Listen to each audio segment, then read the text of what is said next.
نجات کا ذریعہ بنائے، اور اس طرح کی مثال ہمارے معاشرے میں اور بھی پیدا ہونی چاہیے، گھروں کے اندر یہ ماحول ہونا چاہیے۔ ابھی مہینہ ڈیڑھ پہلے ہم نے امہ چینل کے اوپر ایک پورا پروگرام کیا تھا اسی بات کے اوپر کہ آپ اپنے بچوں میں سے ایک بچہ جو سب سے سمجھدار ہے اور سب سے شریف ہے، اس کو آپ علم دین پڑھنے کے لیے وقف کریں۔ تو ہم نے کوشش کی تو الحمدللہ کچھ بچوں کے نام آئے ہمارے پاس، تو یہ تو خیر بات ہو رہی تھی، اور برخوردار بات کیا کر رہے تھے؟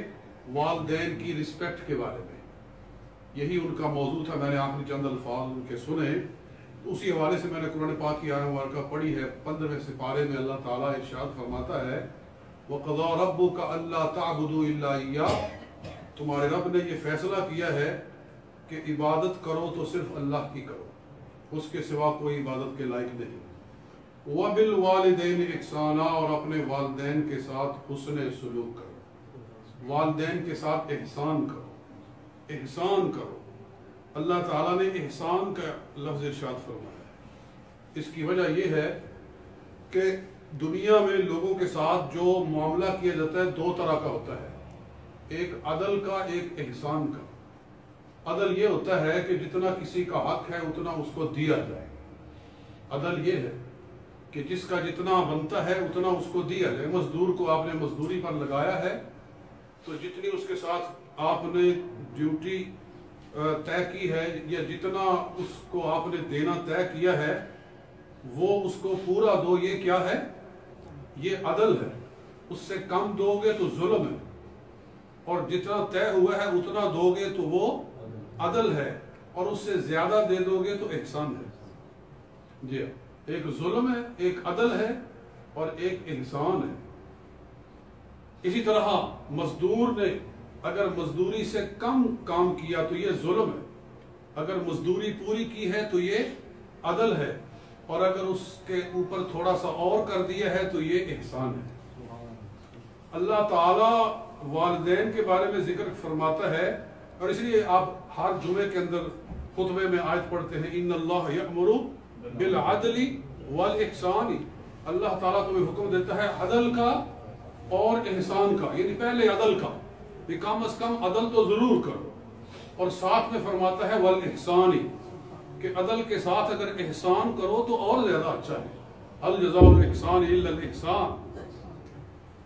تو اللہ تعالیٰ والدین کے بارے میں فرماتا ہے کہ ان سے احسان کرو، یعنی عدل تو یہ ہے کہ جتنی ان کی ضروریات ہوں، جو وہ مانگے، جو وہ حکم کرے، وہ ان کی خدمت میں پیش کیا جائے، یہ تو عدل ہے۔ اور احسان یہ ہے کہ سارا کچھ ان کے قدموں میں ڈھیر کر دیا کہ آپ ہی مالک ہیں، میں بھی آپ کا ہوں، میرا مال بھی آپ کا ہے، سب کچھ آپ کا ہے، یہ احسان ہے۔ انہوں نے کہاں لے جانا ہے؟ انہوں نے تو صرف دعا ہی دینی ہے۔ تو اس لیے رب فرما رہا ہے وَبِالْوَالِدَيْنِ إِحْسَانًا، والدین کے ساتھ احسان کرو، اور خصوصاً بوڑھے والدین، خصوصاً جب وہ بوڑھے ہو جائیں، ہمارے اوپر ڈیپینڈ کرنا شروع کر دیں، تو رب فرماتا ہے اِمَّا يَبْلُغَنَّ عِنْدَكَ الْكِبَرَ أَحَدُهُمَا، اگر ان میں سے کوئی بڑھاپے کو پہنچ جائے، أَوْ كِلَاهُمَا، یا دونوں ہی بوڑھے ہو جائیں، فَلَا تَقُلْ لَهُمَا أُفٍّ، تو ان کے آگے اف بھی نہ کرو۔ اف جیسے ہم کہتے ہیں نا اوہو، یہ کیا کیا؟ یعنی کوئی ایسا لفظ کہ جس سے ان کے دل کو ٹھیس پہنچے۔ حضرت عبداللہ بن عباس فرماتے ہیں کہ اگر اف سے بھی زیادہ کوئی لفظ نرم ہوتا، یہ سب سے نرم لفظ ہے جو ان کے لیے تکلیف دہ ہو سکتا ہے، اگر اس سے بھی کوئی چھوٹا لفظ ہوتا تو اللہ تعالیٰ اس کو بھی حرام کرتا، مگر اف سے نیچے ہے کوئی نہیں، یہ سب سے چھوٹا لفظ تھا، تو اللہ تعالیٰ نے اس کو بھی ممنوع فرما دیا کہ یہ بھی نہیں کہنا ہے، والدین کو اف بھی نہیں کہنا ہے۔ اور آگے ارشاد فرمایا کہ وَلَا تَنْهَرْهُمَا، ان کو جھڑکنا نہیں ہے، وَقُلْ لَهُمَا قَوْلًا كَرِيمًا، اور جب بھی ان سے بات کرنی ہے محبت اور پیار کی بات کرنی ہے. وَاخْفِضْ لَهُمَا جَنَاحَ الذُّلِّ مِنَ الرَّحْمَةِ، اور اپنے بازو، جناح یعنی بازو، جناح الذُّلِّ، ذل کا معنی ویسے ذلت ہوتا ہے، یہاں خدمت ہے معنی. جناح الذُّلِّ، خدمت کے بازو ان کے آگے بچھا دو، من الرحمت، رحمت کے ساتھ. اپنے بازو خدمت کے ان کے آگے بچھا دو، یعنی ایسے ہو جاؤ، ایسے. آپ فرماتے ہیں یہ عبداللہ بن عباس کہ پرندہ جب اڑتا ہے تو بازو ایسے کرتا ہے، اور جب اترتا ہے تو اس کے ونگز ایسے ہوتے ہیں. تو وہ فرماتے ہیں کہ والدین کے سامنے تمہاری کیفیت ایسے نہیں ہونی چاہیے، ایسے ہونی چاہیے. والدین کے سامنے تمہارا ماحول ایسے ہونا چاہیے. اور ایک صحابی فرماتے ہیں کہ اس کا معنی یہ ہے کہ اپنے باپ کے سامنے ایسے ہو جاؤ جیسے بھاگا ہوا غلام اپنے مالک کے سامنے ہوتا ہے. یعنی غلام بھاگ جائے اپنے مولا سے اور اس کو پکڑ کے واپس لایا جائے تو اس وقت جو اس کی کیفیت اپنے مالک کے سامنے ہونی چاہیے وہ بیٹے کی کیفیت باپ کے سامنے ہونی چاہیے. یہ سبق قرآن ارشاد فرما رہا ہے. آج بہت ضرورت ہے ان چیزوں کو سمجھنے کی. یہ معاشرہ برطانیہ کا جہاں ہم رہ رہے ہیں، یہ یورپ کا، یہاں میں نے پہلے بھی کئی دفعہ بات کی ہے کہ دو چیزوں کی یہاں بہت کمی ہے. ان لوگوں کے اخلاق بہت اچھے ہیں، ان لوگوں کا خلق بہت اچھا ہے، مگر دو چیزوں کی بہت بڑی کمی ہے.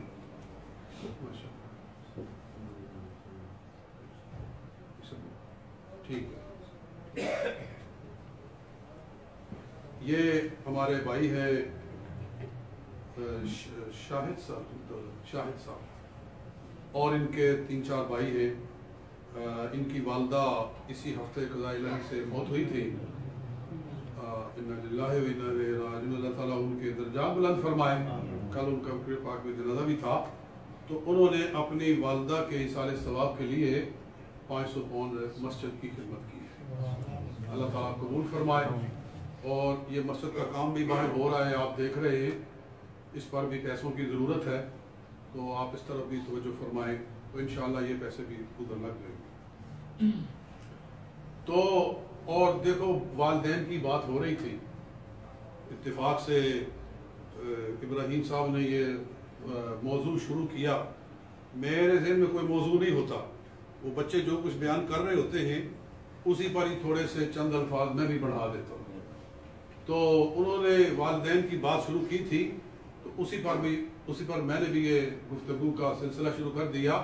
اور انہوں نے جو پیش کیا ہے یہ بھی والدین کے ساتھ محبت کا ایک خوبصورت طریقہ ہے کہ جو والدین دنیا سے چلے جائیں ان کے لیے قرآن پڑھا جائے، ان کے لیے ایصال ثواب کیا جائے، ان کی روح کو تسکین دی جائے. اس لیے کہ انہوں نے جو عمل کرنا تھا وہ کر گئے، وہ اپنا عمل اپنے ساتھ لے گئے. اب اگر ان کے ساتھ